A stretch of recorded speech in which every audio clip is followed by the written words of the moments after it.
Jadi kamu kembali ke dalam faktor bahwa kamu bisa merasakan kepuasan itu tak kala kamu mampu bisa membedakan mana yang baik dan mana yang buruk, mana yang sesuai harus saya minum saat sekarang dan mana yang harus tidak sesuai saya minum saat sekarang. Contoh es.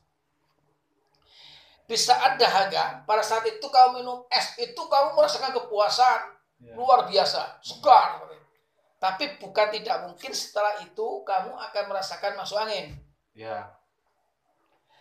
Kemudian kamu minum air hangat, itu pun puas tapi sehat. Nah, kan gitu. Nah, artinya dari kedua titik tadi ada faktor utama, faktor kebutuhan, ada faktor keuntungan dan kerugiannya. Kamu yang bisa membedakan, yang menentukan baik atau tidak baiknya sesuatu yang akan masuk dalam tubuh kamu itu kamu, bukan saya atau orang lain. Karena yang sesuai dalam tubuh kita itu yang tahu adalah saya dan kamu sendiri. Contoh, ada seseorang minum air putih katanya tambah sakit. Tapi secara anjuran dokter mengatakan itu adalah yang sehat. Nah, itu tadi, makanya yang tahu tentang diri kita adalah kita. Yang tahu diri kita adalah kita.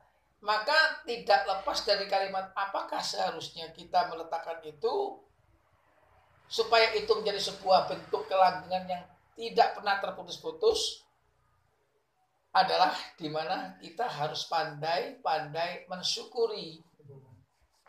Ya, mensyukuri atas sesuatu yang terjadi seketika pada saat itu kita lakukan. Nah, maka dikatakan bahwa ini sering ini barangkali orang sampai bosan mengatakan bahwa setiap kali bicara, yang saya bicarakan adalah ini. Yang saya bicarakan adalah ini. Apa itu? Syukur. Karena apa? Sampai dengan hari ini orang hanya mampu membicarakan, mampu mengucapkannya saja tentang syukur. Dan dengan lisannya mereka dapat mengobrol sesuatu, dapat mengatakan bahwa dia mengatakan barang siapa yang mensyukuri akan nikmat Allah, maka akan aku lipat gandakan. Tetapi dalam faktor kehidupan nyatanya, orang yang bicara itu pun tidak melakukan tentang itu. Syukur. Tadi dikatakan bahwa barang siapa yang mensyukuri akan nikmatku, kata Allah, akan aku lipat gandakan. Kata-kata nikmat dalam aku lipat gandaan ini bukan berarti kamu diberi ikan emas pada hari ini, aku ucap alhamdulillah, terima kasih Allah. Itu kemudian 7 kali, 8 kali, atau sampai dengan 70 kali kamu akan dapat ikan emas yang sama. Bukan. Akan dilipat gandakan nikmat itu dalam bentuk yang bermacam, lega dalam perut, jadi pertumbuhan bagus. Setelah kamu makan ikan itu dapat aroma yang bagus dan sebagainya. Kemudian dengan ikan itu kamu dapat energi yang baru dan sebagainya, itu lipat gandanya. Bukan dapat ikan emas lagi. Bukan. Nah, satu itu. Tapi boleh saja begitu, boleh. Kalau Allah mengendaki apa yang tidak bisa dilakukan, pasti bisa dilakukan. Sudah dikatakan tadi, barang siapa yang mensyukuri. Sekali lagi saya sampaikan bahwa saya sering nyampaikan. Kenapa saya sering berulang-ulang? Karena memang teman-teman kita ini kadang-kadang juga tetap tidak mengerti gitu loh. Jika ada dalam satu session dikatakan silakan yang mau bertanya, tidak ada yang tanya. Begitu sudah keluar, sudah bebas, unek-uneknya keluar lagi. Besok pertemuan berikutnya lagi, ada pertemuan ngomong lagi tentang itu lagi. Nah, maka itu seperti beginilah, berulang dan berulang. Satu, jadi jelas bahwa tidak ada kegiatan, tidak ada satu perlakuan, tidak ada sesuatu yang paling sempurna hari ini kita lakukan kecuali bersyukur kepada Allah. Setelah kita bersyukur, maka kita akan kembali bahwa sesuatu semua yang terjadi, kata Allah, tidak ada satu musibah pun, kata Allah, tanpa izinnya.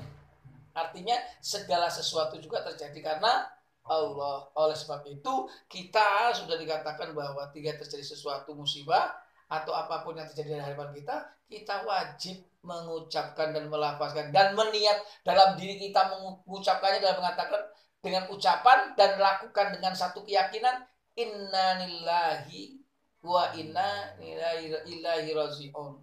Bahwa asalnya semua dari Allah, akan kembali kepada Allah.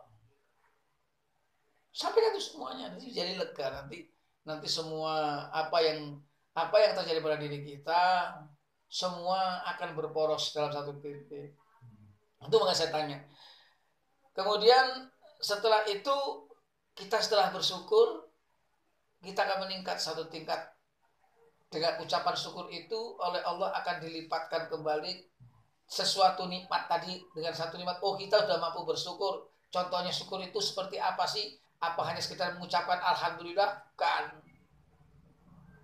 Ini satu lipatan gandanya. Syukur itu tak kala kamu menerima, tak kala kamu, sekarang saya bertanya dengan kamu, tak kala kamu menerima sesuatu dari saya, dengan kamu memberikan sesuatu pada orang lain, kamu lebih bangga mana?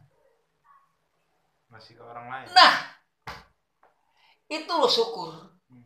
Jadi memberikan sesuatu seperti begitu. Lalu kenapa kalau Allah sampai memperingatkan, sampai mengatakan bahwa ada sebagian apa yang kamu miliki itu ada haknya orang-orang miskin, ada hak-haknya orang lain, karena kita terlalu kikir. Lalu kenapa ada sebagian ulama, sebagian ustaz, sebagian penceramah, sebagian orang-orang mengatakan yang berkatanya berdasarkan Alkitab dan sebagainya, berdasarkan kitab dan sebagainya, bahwa ada satu perbuatan yang Allah cintai dan disenangi oleh orang lain dan disenangi oleh Allah adalah sedekah. Kenapa? Ngerti gak? Ya itu karena kita menganggap bahwa Allah punya sifat Rahman dan Rahim. Kita mengakui bahwa Allah pengasih dan penyayang. Allah tuh suka kepada orang-orang yang memberikan satu sikap kasihnya dan menyayangi sesamanya. Selain itu, juga satu perlakuan kita membahagiakan orang lain itu bentuk sifat kasih sayang Allah.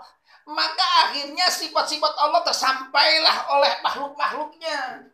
Makhluknya itu punya sifat Rahman, Rahim, itu yang dimiliki oleh Allah, tersampaikan karena sifat dengan anjuran oleh Allah. Sampaikanlah. Dan itu ada hak-haknya orang lain. Nah, ini syukur namanya, ya. Jadi kamu udah belajar, kamu gak usah malu, gak usah ragu. Tanya. Kepada siapa ada saya tanya? Kepada yang menurut kamu orang itu mampu, harus saya tanya. Apakah itu bapakmu? Apa itu kakakmu? Apakah itu adikmu? Atau jangan-jangan itu nanti anakmu sendiri yang perlu kamu tanya. Karena untuk menjadi orang tahu itu bukan melihat umur. Untuk menjadi orang ngerti bukan melihat tua atau muda. Tapi di mana Allah sudah menghendaki bahwa kamu harus jadi penuntun. Itu, paham ya? Nah, itu aja. Mudah-mudahan sedikit yang bermanfaat ini bisa kamu amalkan, bisa kamu pakai, sehingga ya paling tidak sia-sia. Paling tidak sia-sia. Sehingga apa yang sudah kita sampaikan di masa yang akan datang bukan tidak mungkin akan kita sampaikan kembali, karena memang saking bandelnya teman-teman kita. Itu aja ya. Paham kan?